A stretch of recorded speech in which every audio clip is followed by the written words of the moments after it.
तो चलिए आज की कहानी शुरू करते हैं। नमस्कार दोस्तों, मेरा नाम रॉबिन है और आज मैं जो कहानी आपको सुनाने जा रहा हूं, ऐसी कहानी आपने कभी नहीं सुनी होगी। यह बहुत ही विचित्र और बहुत ही भयानक घटना है। यह घटना मेरी मां के साथ घटी थी, लेकिन यह कहानी मुझे मेरी दादी ने सुनाई थी, क्योंकि जब वो सब मेरे मां के साथ हो रहा था तब उनकी नई नई शादी हुई थी और मां को खुद पता नहीं था कि उनके साथ क्या हो रहा है। वो एक तरह का छलावा था जिसमें वो फंस गई थी। उसे बस इतना ही पता था कि वो बहुत ज्यादा बीमार थी। अब आपने सुना ही होगा कि इंसान का शरीर एक माध्यम है। इसे साइंटिफिक भाषा में कहें तो यह एक मीडियम की तरह है। किसी भी प्रकार की एनर्जी ऊर्जा को अपना काम करना हो या फिर उससे कुछ काम लेना हो तो उसे एक माध्यम की, एक मीडियम की आवश्यकता होती है। इसी तरह से इंसान का शरीर भी एक माध्यम की तरह काम करता है, जिसके अंदर आत्मा एक ऊर्जा की तरह है। लेकिन अगर इसी शरीर में एक बार में अधिक ऊर्जा या फिर एक से अधिक आत्मा एक कार्य करने की कोशिश करे तो उस शरीर को हानि होती है। शरीर बिगड़ जाता है बहुत ऊर्जा के कारण, या ऐसे कहे कि किसी मीडियम में ज्यादा वोल्टेज के कारण कोई यंत्र गर्म होता है, उसी तरह से शरीर भी कार्य करता है। फिर वो आत्माएं अच्छी हो बुरी हो जैसी भी हो, वो शरीर पर अपना कब्जा करने का प्रयास करती है। शरीर उसे विरोध करता है, प्रतिकार करता है और उसी में कभी कभी शरीर नष्ट भी हो जाता है, जिसे हम मृत्यु कहते हैं। यह इसलिए बता रहा हूं क्योंकि इसका आज की मेरी इस कहानी से संबंध है। तो यह घटना बहुत पुरानी है। मेरे माता पिता के शादी को बस 3-4 महीने हुए थे और शादी के वक्त मेरी मां की उम्र साधारण 16 से 17 वर्ष थी। उस वक्त हमारे दादाजी का एक बड़ा सा घर था जिसे हम वाड़ा कहते थे। किसी हवेली जैसा, जैसे कि पुराने जमाने में गांव में बड़े बड़े घर हुआ करते थे। वो पत्थर से बने हुए होते थे, खपरैल की छत होती थी और कम से कम 3 से 4 या उससे ज्यादा कमरे होते थे। वैसा ही हमारा घर था।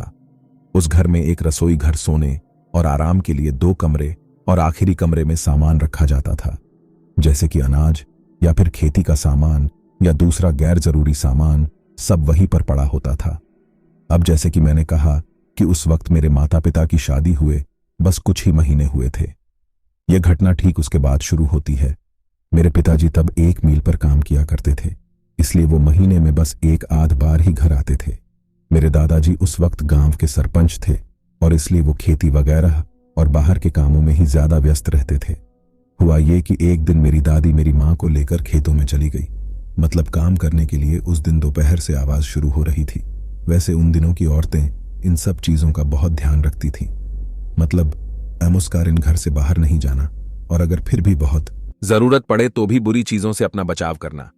लेकिन काम की वजह से दादी को इतना ध्यान नहीं रहा और वो दोनों दिन भर काम करते रहे। इस कहानी में मैंने मेरी मां और मेरी दादी का उल्लेख मां और दादी इसी शब्द से किया है। कहीं कहीं ऐसा प्रतीत हो सकता है कि मैं मां की दादी के बारे में बात कर रहा हूं, लेकिन उसे मेरी दादी के रूप में ही सुने, क्योंकि यह कहानी मैं मेरे पॉइंट ऑफ व्यू से बता रहा हूं। तो आगे बढ़ते हैं। मां और दादी को खेतों में काम करते करते शाम हो गई। हल्का हल्का अंधेरा छाने लगा। दादी ने 3-4 बार मेरी मां से कहा भी था कि आज ज्यादा कोई दिखाई नहीं दे रहा, लेकिन फिर भी दादी को ध्यान नहीं आया कि आज अमावस है। जैसे ही अंधेरा होने लगा, दादी वहीं एक कुएं पर अपने हाथ पैर धोने चली गई। तब मेरी मां चूल्हे के लिए लकड़ियां इकट्ठा कर उन्हें एक साथ बांध रही थी। उसने फिर उन लकड़ियों को अपने सर पर उठा लिया और आगे चलने लगी। 2-4 कदम आगे जाते ही मां को किसी ने पीछे से आवाज दी, मुझे छोड़कर कहां चली बहू, मुझे भी तो अपने साथ ले चल। मेरी मां ने पीछे क्या है क्या नहीं, वो बिना देखे सहजता से कहा, मैंने कब मना किया है, आइए मेरे साथ। अब थोड़ा ज्यादा अंधेरा हो चला था, पर तब सर पर बोझ होने के कारण मां ने पीछे मुड़कर नहीं देखा। उसे फिर से किसी ने पीछे से आवाज दी, कैसे आऊं, क्या तुम्हारे सर पर बैठकर चलो। मजाक मजाक में मां ने भी कह दिया, क्यों मजाक कर रही हो अम्मा जी, बैठना है तो बैठ जाओ, मैं इतना तो दमखम रखती हूं कि आपको उठाकर घर तक ले जाऊं। और तभी मां को सामने से किसी ने आवाज दी, अरे पगली, अंधेरा हो रहा है, मां खड़ी खड़ी क्या कर रही है, जल्दी जल्दी कदम उठा, पूर्ति दिखा। मां ने देखा तो मेरी दादी सामने एक पेड़ के पास खड़ी थी और मां के आने का इंतजार कर रही थी। तब मां ने मुड़कर पीछे देखा, पीछे कोई नहीं था। मां को वो थोड़ा अजीब लगा और वो तेजी से चलते हुए दादी के पास चली गई और उनसे कहा, हम आप यहां खड़ी हैं, आप यहां कब आई। दादी ने हैरान होते हुए कहा, तेरे सामने ही तो आई, मैंने ही तो तुझे लकड़ियां उठाकर सर पर रखने में मदद की और तेरे सामने है आगे निकली। पर तू वहां खड़ी क्या कर रही थी? इस पर तो मां ने दादी को बताया। मुझे पीछे से किसी ने आवाज दी। आवाज बिल्कुल आपके जैसी थी, इसलिए मैं रुक गई थी। पर अब देखती हो तो आप यहां हैं और मेरे पीछे कोई नहीं था। मां की बात सुनकर दादी के मन में शंका उत्पन्न हुई। हो ना हो वहां कुछ अनहोनी हुई थी, इसलिए दादी ने अपने आसपास अंधेरे में देख मां को वो लग लिया वहीं नीचे रखने के लिए कहा और लकड़ियां छोड़कर वो दोनों तेजी से घर की तरफ चली गई। कुछ ही देर में वो दोनों घर आ गई और फिर अपने अपने काम में लग गई। अब उस वक्त बिजली ना के बराबर थे तो घर में मिट्टी के तेल का दिया या फिर लालटेन हर वक्त जलती रहती थी। बाद में मां ने दादी को बताया कि उसके पेट में पीठ में बहुत दर्द हो रहा है, सिर भी बहुत भारी लग रहा है और उसे ऐसा अनुभव हो रहा है कि उसका पूरा बदन जैसे कोई मरोड़ रहा है। उस दिन दादाजी हमेशा की तरह खाना खाकर गांव में टहलने चले गए थे। उनका बिस्तर हमेशा ही बाहर रहता था, इसलिए वो कभी भी घर आते और आकर वहीं सो जाते थे। अब सब खाना वगैरह होने के बाद दादी ने मां से कहा, तुम आराम करो, मैं बर्तन वगैरह धो लेती हूं। और वो बर्तन लेकर जैसे ही घर के बाहर गई, देखा कि बाहर बहुत घना अंधेरा था। गांव में रहने वाले लोगों के लिए चंद्रमा की हल्की सी रोशनी भी कोई काम करने के लिए काफी होती थी, लेकिन उस रात जरा भी रोशनी नहीं थी। और तब दादी की ध्यान में वह बात आई कि कहीं आज अमावस की रात तो नहीं। और फिर दादी ने अनुमान लगाया कि मेरी मां यानी बहू जो बोल रही थी वह सही था। उसे कोई आभास नहीं हुआ था, जरूर किसी बुरी शक्ति ने उससे बात की थी। दादी जल्दी जल्दी से घर के अंदर आ गई और उसने मां को हाथ लगाकर देखा। मां का शरीर बहुत गर्म हो पड़ा था, बहुत तेज बुखार था। दादी ने तुरंत मां के लिए बिस्तर लगा दिया और उसकी नजर उतारी। दादी ने रसोई घर से आटा लिया और उसमें पानी की कुछ बूंदें डालकर फिर चावल के कुछ दाने डाले और उस पर नमक डालते हुए मां की नजर उतारी और फिर उस आटे का गोला बनाकर उसे अंधेरे में फेंक दिया। मां रात भर दर्द से कराती रही, उससे रात भर दर्द हो रहा था और वह बार बार यह कहती थी कि अभी भी उसके पेट में गर्दन में बहुत दर्द हो रहा है, सिर्फ अभी भी बहुत भारी है। पूरी रात भर उसे तकलीफ होती रही। सुबह होते होते उसकी तकलीफ थोड़ी कम हो गई और बुखार भी कम हो गया। अब उस वक्त गांव गांव में डॉक्टर कहाँ होते थे, तो अगले दिन दादी मां को लेकर तहसील के अस्पताल चली गए। वहां उसकी जांच की और बीमारी के लिए दवाइयां लेकर वो दोनों वापस घर आ गए, लेकिन दवाइयों का मां पर कुछ खास असर नहीं हुआ। उसी रात मां को फिर से बुखार ने जकड़ लिया और वह बुखार 2 दिन तक रहा। मां का बुखार कम ही नहीं हो रहा था। 2-3 दिनों में उसकी हालत और भी खराब हो गई, इतनी कि उसे उठने में और चलने में भी तकलीफ होने लगी थी। और अगर वो उठकर कहीं जाते भी तो वो ऐसे चलती जैसे उसके पीठ पर भारी बोझ रखा है। वो हर वक्त झुककर चलती थी। अब मां की तबीयत देखकर दादी की भी हालत खराब हो गई। उसे डर लगने लगा कि कहीं इस बच्ची के साथ कुछ बुरा ना हो जाए। दादाजी भी दादी की उस वक्त थोड़ी बहुत मदद किया करते थे, लेकिन वो ज्यादातर बाहर होने के कारण उन्हें घर में क्या चल रहा था वो ठीक से पता नहीं था। उन्हें सिर्फ इतना पता था कि बहुत थोड़ी बीमार है।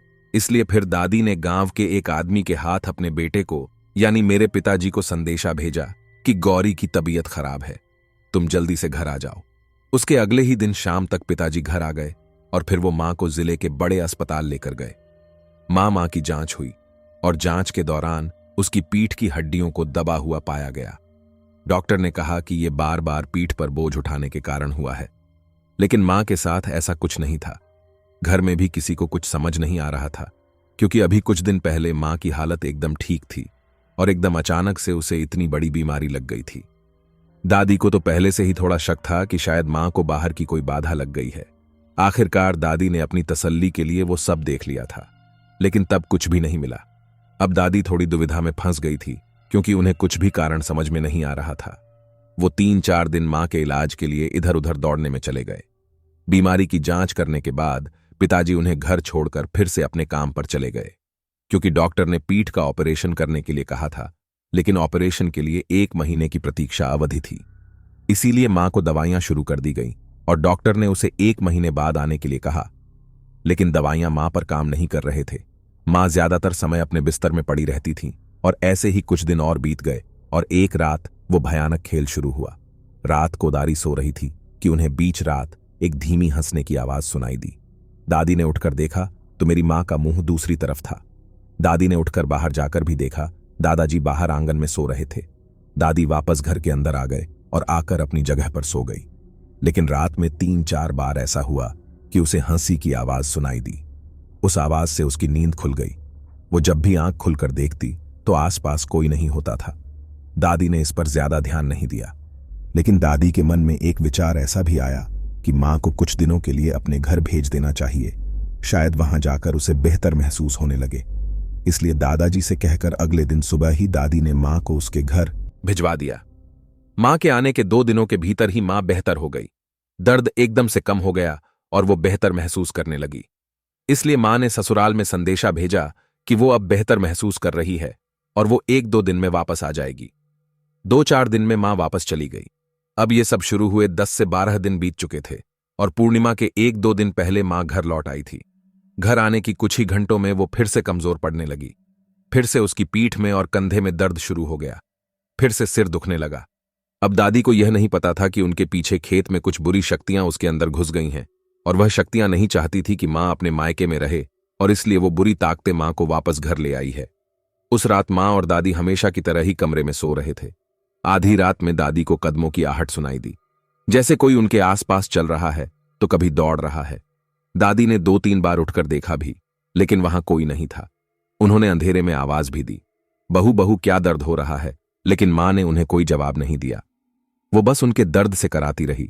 अब दादी का शक और गहराता गया कि जरूर यहां कुछ तो गड़बड़ है, पर उसके पीछे का असली कारण पकड़ में नहीं आ रहा था। दादी को उस रात भी काफी बार महसूस हुआ कि कोई उसके इर्द गिर्द चल रहा है, उसके आसपास मंडरा रहा है, पर जब भी वो देखती उसे वहां कुछ भी नजर नहीं आता। जब भी वो अपनी आंखें खोलती वहां कुछ था जो उसकी आंखों के सामने से ओझल हो जाता था। पीछे देखती तो बहू अपनी जगह पर होती थी। फिर काफी देर बाद दादी को अपने कान के पास कुछ हलचल से महसूस हुई और एक हल्की स्पर्श से वो झट से उठकर बैठ गई। देखा तो बहू अपनी जगहों पर लेटी हुई थी और लेटे लेटे एक तरह की आवाज कर रही थी। दादी उठकर मां के पास चली गई और उसके कंधे को हिलाकर मां को जगाया। मां तब गहरी नींद की हालत में थी। नींद खुलते ही वो शांत हो गई। तब दादी ने मां से पूछा, क्या हुआ? कहीं तुम्हारी तबीयत बहुत ज्यादा खराब तो नहीं? मां ने करहाते हुए आवाज में पूछा। क्या हुआ आवाजें? कुछ नहीं, बस तुम नींद में कुछ आवाज कर रहे थे, इसलिए तुम्हें जगाया। इस पर मां ने बस इतना ही कहा, मैं ठीक हूं, ज्यादा कुछ नहीं हुआ है, बस अंदर ही अंदर सब दर्द हो रहा है। दादी उस रात जरा भी नहीं सोई। उसे लग रहा था कि अब कुछ ना कुछ निर्णय लेने का वक्त आ गया है। उसने फिर बेटे को बुलावा भेजने का निर्णय लिया। दादी ने फिर अगले दिन दादाजी से कहकर मेरे पिताजी को बुलावा भेजा और उस दिन दादी पास के गांव में एक जाने माने पुजारी जी से मदद लेने चली गई। साथ साथ वो मां की कुछ वस्तुएं भी लेकर गई थी। मां जो पुजारी थे उन्होंने उन वस्तुओं की जांच की और दादी को मां की हालत के बारे में बताया। उनका यह कहना था कि मां को जो भी तकलीफें हो रही हैं उसका कारण कई सारे पिशाच और कई सारी बुरी आत्माएं हैं जो उनके शरीर में प्रवेश करने हेतु उनके आसपास मंडरा रही है। कुछ ने तो उनके शरीर में प्रवेश तक किया है और वह उनके शरीर को किसी माध्यम की तरह उपयोग कर रही है। उनका जल्द ही कोई उपाय करना पड़ेगा, नहीं तो इसमें बहू की जान भी जा सकती है। दादी को जो शक था वो आखिरकार सही साबित हुआ था। दादी ने उन्हीं पुजारी जी को विधि करने के लिए घर आने के लिए कहा, लेकिन उन्होंने दादी को साफ मना कर दिया, क्योंकि इसमें उनकी महारत नहीं थी और इसमें बहुत सारी आत्माएं थीं और बहुत सारा खतरा भी था। इतना बड़ा कार्य उन्होंने कभी किया नहीं था और इसलिए उन्होंने आने से मना किया। दादी जल्दी से घर आ गई और घर आकर उन्होंने दादाजी को वो सब बताया कि मां की बीमारी का कारण बाहर की बाधा है, उनके पीछे एक नहीं बल्कि बहुत सारी आत्माएं हैं। दादाजी भी उन सब चीजों में थोड़ा बहुत विश्वास रखते थे और यह भी बताया कि पुजारी जी ने यह विधि करने से मना किया है और यह कार्य करने के लिए इसे जाने माने तांत्रिक या बहुत ही जानकर आदमी की जरूरत है। इसलिए दादाजी ने दादी को बहू का ख्याल रखने के लिए कहा। उनके जान पहचान के एक व्यक्ति थे जो कि उनके अच्छे दोस्त भी थे। दादाजी तब उन्हें लाने दूसरे गांव निकल पड़े। उनका दोस्त भी इन सब चीजों को देखता था।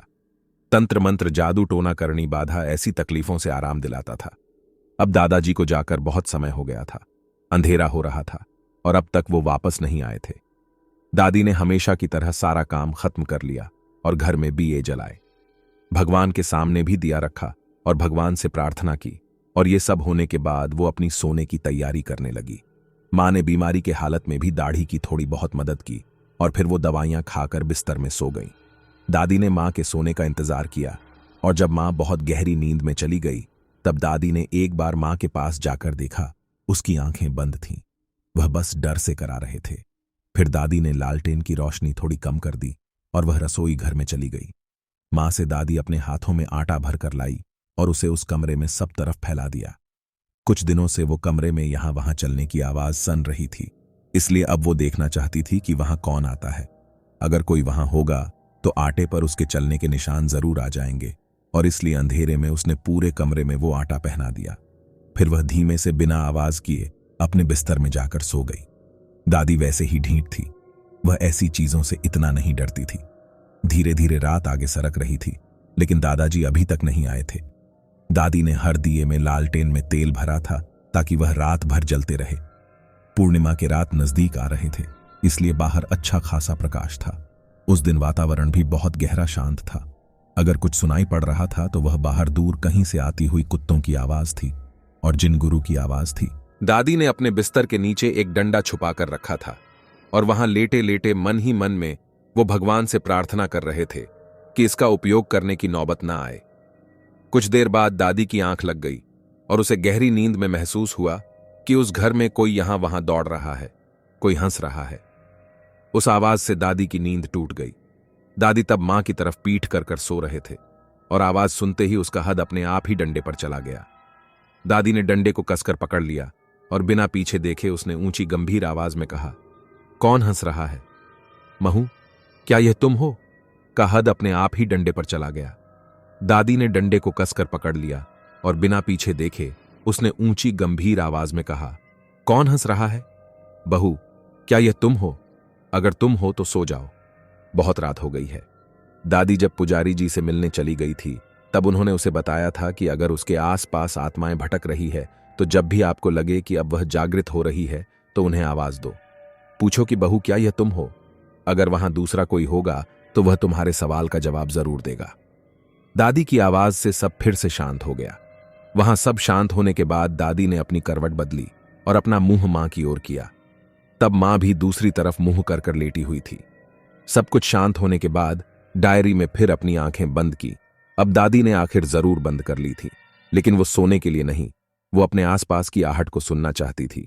दादी का पूरा ध्यान भौहों की तरफ था और वहां से आते हुए बारीक से बारीक आवाज पर था। कुछ ही देर बाद दादी ने फिर वो हल्की सी आवाज सुनी। दादी ने झट से अपनी आंखें खोली पर मां की तरफ देखा। मां का सिर किसी मशीन की तरह हिल रहा था। दादी ने गुस्से में आवाज दी, महू, क्या यह तुम हो? शांति से सो जाओ, बिल्कुल भी आवाज मत करो। दादी की आवाज के बाद मां की आवाज आनी बंद हो गई, लेकिन उसका सिर तब भी हिल रहा था। दादी ने फिर से डरने पर अपना हाथ कसा। उसे अंदर ही अंदर महसूस होने लगा था कि अब कुछ तो होने वाला है। दादी का ध्यान पूरा मां की तरफ था, उसकी हर एक हरकत पर था। और तब दादी ने अपने पीछे से कानों के पास एक आवाज सुनी। आवाज सुनते ही दादी का शरीर एकदम से ठंडा पड़ गया, लेकिन उस हरकत के बाद दादी ने पूर्ति से बिस्तर के नीचे रखा डंडा बाहर निकाला और उठकर पीछे देखा तो पीछे कोई नहीं था, बस लालटेन की पीली हिलती रोशनी दीवार पर पड़ रही थी। इस बार दादी थोड़ी घबरा गई, लेकिन वो इतनी कमजोर भी नहीं थी कि ऐसी चीजों का सामना ना कर सके। उसने अपने पास रखी लालटेन को हाथ में लिया और अपने आसपास देखा। वहां देख दादी के होश उड़ गए। वहां हर तरफ पैरों के निशान थे। नीचे फैलाए आटा पैरों के निशानों से भरा पड़ा था। इतना ही नहीं, वो निशान घर की दीवारों पर भी बने थे, उल्टे सीधे हर तरह के हर तरफ बस पैरों के निशान थे। दादी ने फिर अपने पीछे देखा तो मां अब अपने बिस्तर में नहीं थे। अब तो दादी उठकर खड़ी हो गई और यहां वहां देखने लगी। तब दादी ने देखा कि मां ऊपर दीवार पर उल्टे पैर चल रही है, वह अपने शरीर को झूला रही है। दादी ने डंडा हवा में ऊपर उठाया और फिर से ऊंची आवाज में कहा, बहू, नीचे उतराओ, ये तुम नहीं हो, नीचे उतरो। पुजारी जी ने दादी को एक बात और बताई थी कि सामने जो भी हो, किसी भी अवस्था में हो, उससे डरना नहीं है, उससे ऊंची आवाज में बात करनी है। उसे बताना है कि यह घर तुम्हारा है, तुम्हारा इलाका है, यह तुम्हारी मर्जी चलती है। अगर तुम डर गई तो वह और हावी हो जाएंगे। इसलिए दादी बार बार उन्हें चेतावनी दे रही थी, ऊंची आवाज में बात कर रही थी। बहू, मैंने कहा ना, नीचे उतरो, नहीं तो मुझे तुम्हें मारना पड़ेगा। और तब मां ने एक बहुत ही अजीब आवाज में जवाब दिया, मैं तुम्हारी बहू नहीं हूं। और अगले ही पल मां दीवारों पर भागते हुए एक अजीब सी आवाज करने लगी। वो दादी के इर्द गिर्द भाग रहे थे। वो अजीब सी आवाज थी और अजीब ढंग से हंस रही थी। दादी ने डंडे को कसकर पकड़ रखा था और वो कमरे के बीचों बीच खड़ी थी। पैरों के निशान से वो कमरा सफेद पड़ गया था। दादी ने जो वन सका वो सब किया था। दादी बस दाएं बाएं सिर घुमाकर उसे देख रही थी। दीवारों पर भागते हुए वो दादी के पीछे चुपके से आकर फिर उसी अजीब आवाज में कहती थी। उस आवाज ने दादी के साहस को चकनाचूर कर दिया था। ना चाहते हुए भी वो अब कांपने लगी थी। वो इस बात से डर रही थी कि आगे क्या होने वाला है और उसे क्या करना है, उसे कुछ पता नहीं था। लेकिन दादी फिर भी दृढ़ता से उसी जगह पर खड़ी रही। दादी ने अपने डर पर काबू कर लिया और उस स्थिति का अनुमान लगाया और फिर से एक ऊंची आवाज में कहा, रुक जाओ, शांत हो जाओ, वरना तुम्हारे लिए यह अच्छा नहीं होगा बहू। वो फिर भी अजीब तरह से आवाज करती रही। इस बार दादी ने अपनी कमर में छुपाकर रखी एक पुड़िया निकाली और उसमें पुजारी जी ने दिया अबीर गुलाल था। उसे निकालकर दादी ने घर में चारों तरफ उड़ेल दिया। जैसे ही दादी ने वो अबीर गुलाल हवा में उड़ेला, मां नीचे उतर आई और भागते हुए दरवाजे से बाहर चली गई। दरवाजा धड़ाम से खुला और तब दरवाजे में खड़े होकर मां ने अजीब से मुस्कुराते हुए एक नजर दादी को देखा और फिर वह दौड़ते हुए आगे चली गई। दादी भी उससे भागता देख दरवाजे के पास गई। दरवाजे से बाहर देखा तो चंद्रमा का सफेद साफ प्रकाश हर तरफ फैला हुआ था। चांद के उस प्रकाश में सब कुछ साफ साफ दिखाई दे रहा था। तब दादी ने देखा कि उसकी बहू मतलब मेरी मां कुएं के किनारे पर झुककर खड़ी थी। उन्हें तब सारी सफेद परछाइयां, सारी की सारी आकृतियां दिखाई दे रही थीं। कोई औरत सी परछाई मां के कंधे पर बैठी थी तो कोई लड़के की परछाई उसके पीठ पर थी और भी कई सारी परछाई या आकृतियां थीं जो उसके शरीर पर थी। उसके आसपास मंडरा रही थी। उस पल दादी सिर्फ खड़े खड़े वह सब देख रही थी।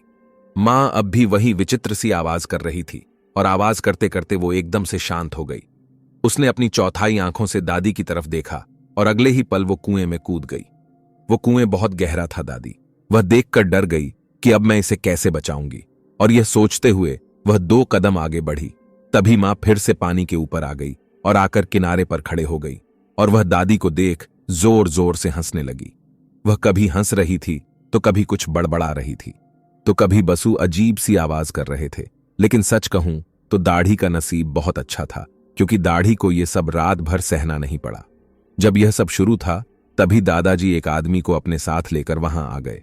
उन्होंने आते आते वो सब देख लिया था उनके। वह आते ही मां फिर से पानी के अंदर कूद गई।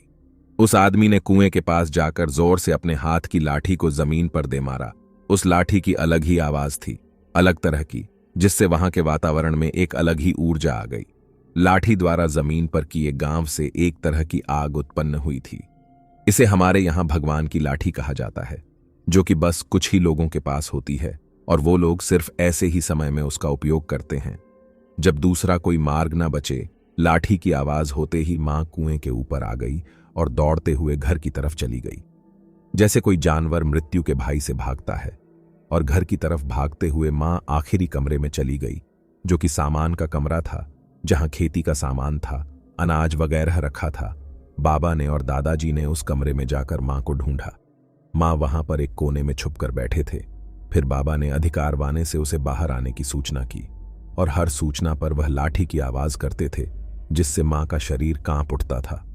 तुम जो भी हो, जितने भी हो, बाहर आ जाओ, क्योंकि अगर इस लाठी की मार पड़ी तो तुम्हारा अस्तित्व हमेशा हमेशा के लिए नष्ट हो जाएगा। जल्दी से बाहर आओ, वरना मुझे फिर से आघात करना पड़ेगा। और फिर मां वहां से निकलकर बाहर आ गई। बाबा ने रात भर विधि किए, मां के शरीर के आसपास मंडरा रही और उसके शरीर से जुड़ी हुई सभी आत्माओं को उससे दूर किया।